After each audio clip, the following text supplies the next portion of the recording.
Bonjour, Laetitia Lévy, ravie de vous retrouver. Pourquoi j'accepte l'inacceptable au sein d'une relation amoureuse ou amicale? Je vais pas vous parler d'une relation extrême où il est important de partir de suite quand je prends des coups. Mais pourquoi j'accepte d'être traité comme un paillasson? Pourquoi j'accepte qu'on me hurle dessus? Pourquoi j'accepte une relation de dominant-dominé? Pourquoi j'accepte d'être mis à l'écart? Pourquoi j'accepte d'être maltraité? Bien sûr, on peut rester sur l'autre et penser que tout est la faute de l'autre. Et dans ces cas-là, j'ai plus rien à vous dire. Ou alors on peut profiter de cette expérience malheureuse pour aller voir ce qui se passe chez nous et qu'est-ce qui a induit ça. Pourquoi à un moment donné j'ai pas pu mettre de limites? Pourquoi à un moment donné j'ai pas su me préserver? Pourquoi à un moment donné j'ai pas su dire stop? Quelles sont mes peurs? Quels sont mes désirs? Quels sont mes besoins? Est-ce que dans cette relation j'avais ces notions-là? Et qu'est-ce qui a fait que je n'ai pas pu partir ou dire stop? Et tout ce questionnement intérieur, donc qui va m'apprendre sur moi, qui va m'amener de la compréhension, ne dépend pas de l'autre et n'a rien à voir avec l'autre.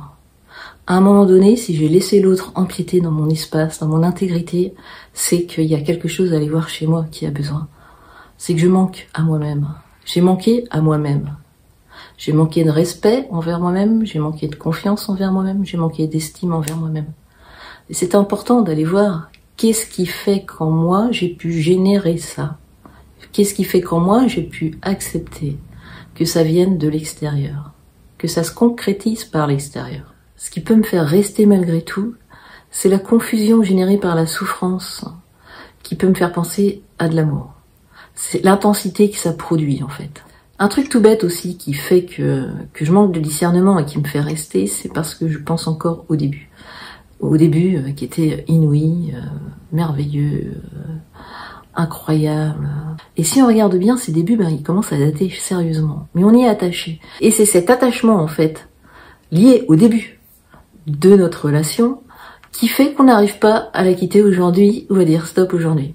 C'est malheureux, ça. Une fois qu'on a vu ça, peut-être que c'est simplement suffisant. Ça fait aussi qu'on se dit que l'autre va changer. Au début, il y avait un voile qui s'est dévoilé. On s'est revoilé, on se dévoile, on se voile, on se revoile, et en même temps attendre que l'autre change. Si nous on ne change pas soi, et si nous on ne réalise pas que on est en train d'accepter l'inacceptable, ou tout simplement qu'on est en train de s'accrocher à des débuts qui ne sont plus, c'est compliqué. Je sais pas si vous m'avez suivi.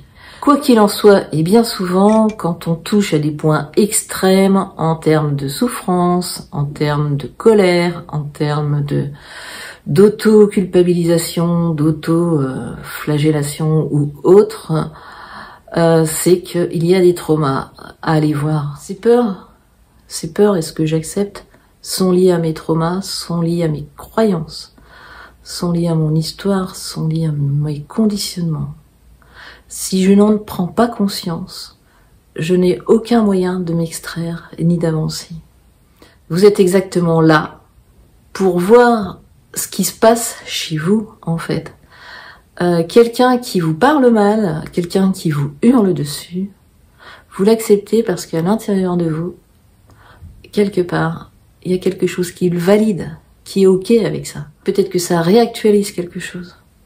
Et tant que ça, ce n'est pas vu, c'est très très difficile de s'en détacher et de s'en libérer. Par exemple, dans mes accompagnements, je vois le cas assez régulièrement, on accepte ce qu'il y a vraiment à l'intérieur de nous. On a beau être pas d'accord avec la manière dont on nous parle, et être en colère, ou résister, ou être en réaction, au fin fond de soi, il y a quelque chose qui le valide. Donc c'est un travail de conscientisation, de prise de conscience, qui nous permet de nous décrocher d'une relation, pour nous en libérer. Donc c'est le travail que je vous propose en accompagnement, et aussi, je vous invite aussi à rentrer en relation avec votre enfant intérieur. Alors à travers cette vidéo, je ne prétends pas avoir répondu à toutes les questions, je fais en sorte que mes vidéos soient le plus claires et le plus court possible. Donc n'hésitez pas à me contacter si vous avez des questions. Je vous remercie pour votre attention, je suis de tout cœur avec vous.